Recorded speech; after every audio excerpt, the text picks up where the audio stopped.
আপনার এই বিভীষিকাময় জীবনের পেছনে কাদেরকে আপনি জড়িত মনে করেন, নাকি নিজেদের ব্যর্থতা ঢাকতেই আপনাকে বলির পাঠা করেছেন গোয়েন্দা সংস্থার লোকেরা?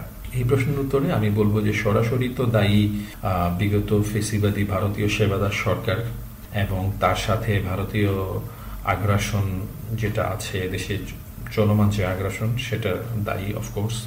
ইনডাইরেক্টলি দায়ী আছেন ওই সকল মিডিয়া এবং বুদ্ধিজীবী যারা ভারতীয় স্বার্থ এদেশে রক্ষা করে চলছে, যারা ক্রমাগত ইসলাম ধর্মের ব্যাপারে প্রোপাগান্ডা করে যাচ্ছে, যাদের বিবেক বুদ্ধি সবকিছু কলকাতায় জমা দেওয়া আছে, আর যারা বুদ্ধিবৃত্তিকভাবে কলকাতার চশমা পরে সবকিছু দেখেন।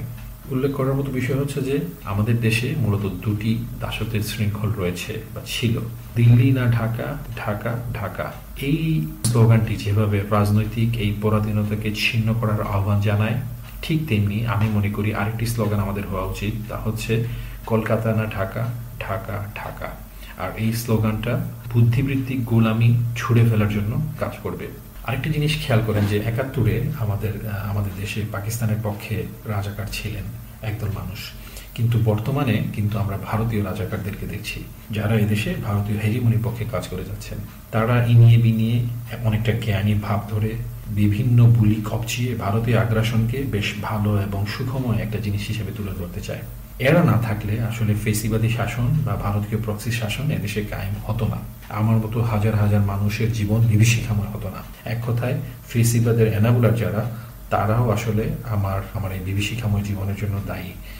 আরেক দিক থেকে হিসাব করলে স্বয়ং ভারতের চেয়ে এই ভারতীয় রাজাকার যারা আছে এই দেশে তারা আসলে বেশি দায়ী।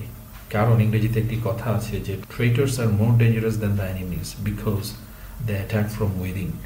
সো ভারতীয় রাজাকার যারা আছে তারা আমাদের ভিতরে থেকেই আমাদের ভালো কিংবা কল্যাণের কথা বলে তারা আসলে ভারতীয় স্বার্থ রক্ষা করে চলে। সো এদের ব্যাপারে আমাদের প্রচণ্ডভাবে সতর্ক থাকা উচিত।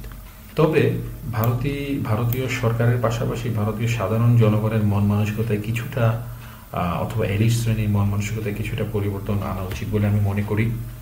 যেমন দেখেন কিছুদিন আগে যখন আনসার লীগ, ভিকসা লীগ এবং ইসকন লীগ ইত্যাদি বিভিন্ন অ্যাকশন ফেল করলো, পরবর্তী পর্যায়ে আমরা দেখলাম যে ভারতীয় গদি মিডিয়া আমাদের দেশের বিরুদ্ধে হামলে পড়েছিল, প্রচণ্ডভাবে একটা মিডিয়া হাইপ তারা ক্রিয়েট করেছিল।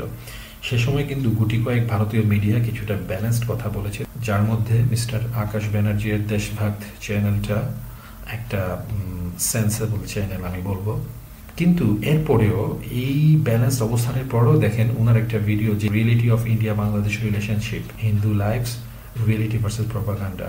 সো এই ভিডিওতে দেখেন উনি বেশ ব্যালেন্স আলাপ করেছেন, কিন্তু এরপরেও 18 মিনিটের দিকে উনি যখন আলাপ করছেন যে ভারত কিভাবে বাংলাদেশের হিন্দুদেরকে সাহায্য করতে পারে এই টপিকে, উনি ভারত যেন ইনভেস্টমেন্ট করে বাংলাদেশে এবং বড় একটা ক্রেডিট লাইন ওপেন করে এইসব কথা বলছেন। যদিও আমরা জানি যে ভারত এমন একটা দেশ যারা এক খুই দুই কামড়ে খায়। তো মিস্টার আকাশ ব্যানার্জি ওইখানে বলতেছেন যে উহা কি সরকার হামারি মাইনরিটিস কা প্রোটেক্ট করে, অর্থাৎ বাংলাদেশের সরকার তাদের মাইনরিটিস দ্যাট ইজ বাংলাদেশের হিন্দু সম্প্রদায়কে প্রোটেক্ট করে, আর প্রোটেক্ট করনে কে লিয়ে এক গ্যারান্টি দেয়, অর্থাৎ বাংলাদেশের সরকার যেন ভারতকে একটা গ্যারান্টি দেয়।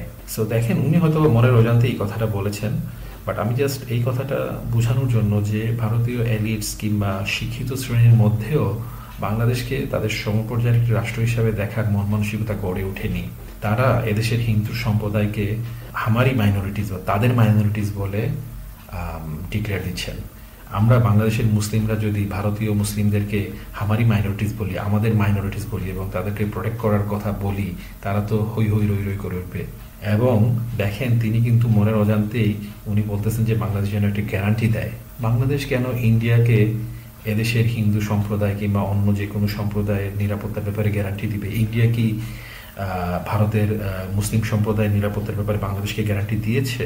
এনিওয়ে, আমি মিস্টার আকাশ ব্যানার্জিকে খুব বেশি এখানে ধরতে চাই না, বিকজ উনি মোটামুটি ব্যালেন্সড পর্যায়ে আছেন। সার্বিকভাবে বললে এদেশের মানুষ যাদের কারণে জুলুমের শিকার, যাদের কারণে এদেশে এতদিন থেকে ভারতীয় হেজিমনি টিকে আছে, যাদের কারণে এদেশে ধনী গরিব ফারাক দিনে দিনে বেড়েই যাচ্ছে, সেই শ্রেণীকে আমি এখানেও দায়ী মনে করি। আমার এই বিভীষিকাময় জীবনের পিছনে একটি কারিগর বলে মনে করি। আর নিজের ব্যর্থতা ঢাকতেই আমাকে বলির পাঠা বানানো হয়েছে কি না এ ব্যাপারে বলবো অবশ্যই হয়েছে। এবং এক্ষেত্রে এদেশের বিভিন্ন যুবকদেরকে ধরে দীর্ঘদিন গুম রেখে জোর করে তাদের থেকে জবানবন্দি আদায় করা হয়েছে এবং সেই জবানবন্দিতে আমার নাম জুড়ে দেওয়া হয়েছে।